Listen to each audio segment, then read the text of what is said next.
Hello everyone, welcome back to my channel. તો friends, આજે હું તમારા માટે સરસ મજાના રસાવાળા ગવારના શાકની રેસીપી લઈને આવી છું। તો આ રસાવાળા ગવારના શાકની રેસીપી ખૂબ જ સરળ પણ છે, તો વિડીયોને એન્ડ સુધી જરૂરથી જોજો।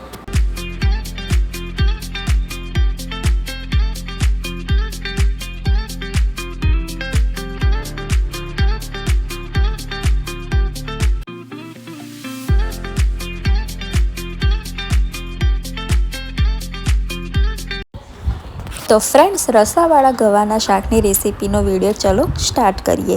તો રસાવાળા ગવાના શાક બનાવવા માટે મેં અહીં ગવાને આ રીતે મોટા શેપમાં સુધારી લીધો છે। ત્યાર પછી તેને પાણીમાં આ રીતે સરસ મજાનો ધોઈ લીધો છે।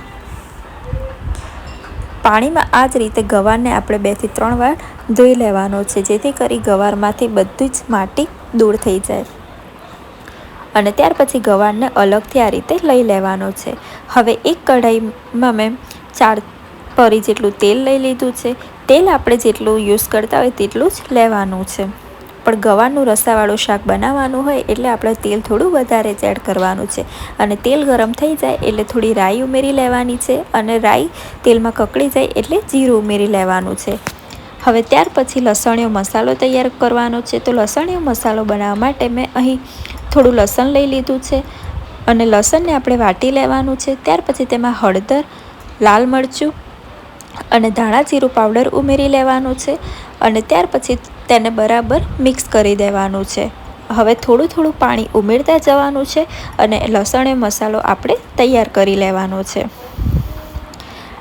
જ્યારે પણ કોઈ પણ રસાવાળું શાક બનાવવાનું હોય ત્યારે આ જ રીતે લસણીયા મસાલો બનાવીને શાક બનાવવાથી શાકનો ટેસ્ટ પણ ખૂબ જ સરસ આવે છે, અને શાક આપણું દેખાવમાં પણ સરસ લાગે છે, અને શાકનો રસો પણ એકદમ જાડો થાય છે।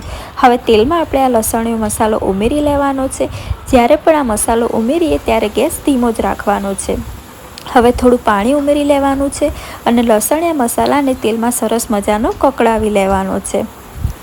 3 થી 4 મિનિટ સુધી તેને હલાવતા જવાનું છે, જેથી કરી પાણી બધું છૂટું પડી જાય અને આપણો લસણીયો મસાલો સરસ મજાનો તેલમાં કકળી જાય।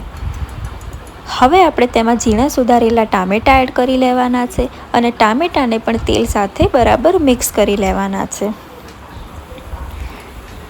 ટામેટાં બરાબર તેમાં શેકાઈ જાય તે માટે આપણે તેમાં મીઠું ઉમેરી લેવાનું છે, અને મીઠું ઉમેરીને આપણે તેને બરાબર મિક્સ કરી લેવાનું છે। હવે ત્યાર પછી ગવાર ઉમેરી લેવાનો છે, અને ગવારને પણ મસાલા સાથે મિક્સ કરી લેવાનો છે।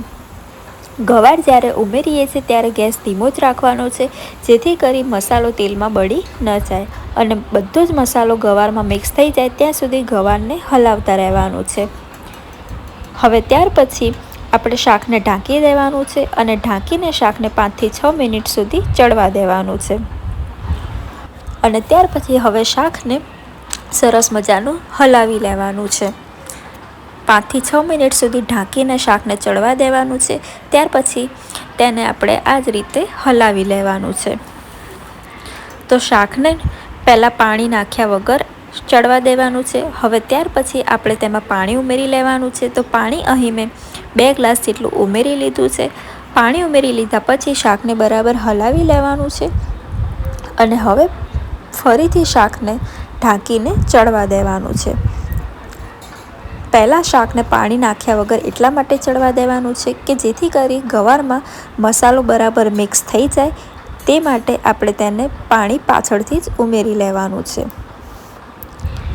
હવે પાણી ઉમેરી લીધા પછી શાકને 2 થી 3 મિનિટ સુધી શેકાવા દેવાનું છે। ત્યાર પછી તેને આ રીતે ઢાંકી દેવાનું છે, અને ઢાંકીને 10 મિનિટ સુધી શાકને ચડવા દેવાનું છે।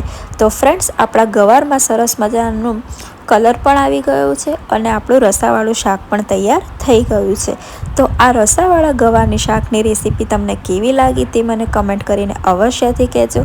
આ રીતે રસાવાળું ગવાનું શાક બનાવવાથી ગવારમાં રસાનો અને મસાલાનો પ્રોપર ટેસ્ટ આવી જાય છે।